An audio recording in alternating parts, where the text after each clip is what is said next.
ஒரு நாள் நான் அலுவலகத்தில இருந்தப்போ, ஒருத்தர் என்ன தேடி வந்தாரு. அவர் ஏற்கனவே அலுவலக வாயில எனக்கு தெரிஞ்சவர் தான்.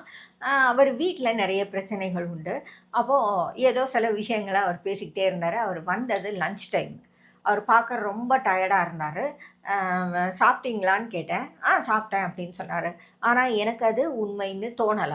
ஆகையினால அவருக்கு நான் ஒரு சாப்பாடு ஆர்டர் பண்ணினேன். உட்காந்து என் ரூம்லயே சாப்பிட்டாரு. சாப்பிட்டுட்டு, சரி இப்ப சொல்லுங்க. என்ன பிரச்சனை சொல்லுங்க அப்டின்னேன். உடனே அவர் சொன்னாரு, இல்லம்மா நான் வீட்டுக்கு போறேன். தேவைன்னா உங்ககிட்ட பேசுறேன்." அப்படின்னு சொல்லிட்டு கிளம்பி போயிட்டாரு. அதுக்கப்புறம் 1 வாரம் கழிச்சு பேசினாரு.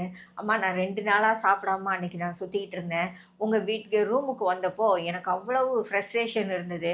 என் குடும்பத்த என்னால சமாளிக்கவே முடியல. அவ்வளோ வருத்தமா, வேதனையா இருந்தது.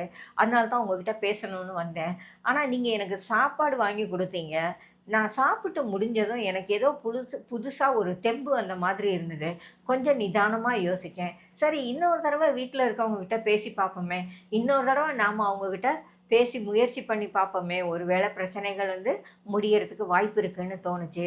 அன்னைக்கு சாயங்காலம் ரொம்ப நிதானமா நான் போய் அவங்ககிட்ட பேசினேன். 2 நாளா சாப்பிடாம சண்ட போட்டுக்கிட்டே அவங்க கிட்ட இருந்தப்ப, நான் பேசின எதையுமே அவங்க கேட்கல. நான் வயிறு நெறஞ்சு நிதானம் ஆனப்போ, என்னோட வார்த்தைகளும் பக்குவமா வந்தது. அதனால நான் அவங்க கிட்ட பேச முடிஞ்சது. அவங்கள கன்வின்ஸ் பண்ண வைக்க முடிஞ்சது என்னால, அப்படின்னு அவர் சொன்னாரு.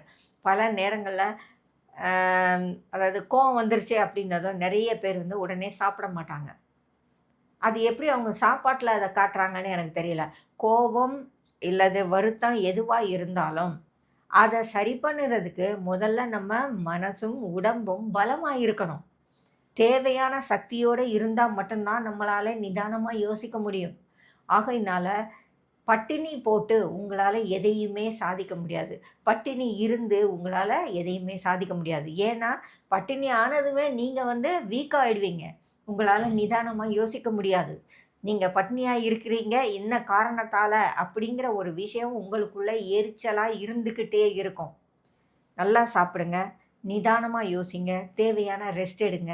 திரும்ப அதே விஷயத்த யோசிச்சு பாருங்க. உங்கள பொறுத்தவரைக்கும் அல்லது என்ன பொறுத்தவரைக்கும் எந்த பிரச்சனைகளும் தீர்க்க முடியாதது இல்லை. அதுக்கான வழிவகைகள் நமக்கு தெரியாம இருக்கலாம். அவ்வளதான். அந்த வழியை தான் நாம கண்டுபிடிக்கணும்.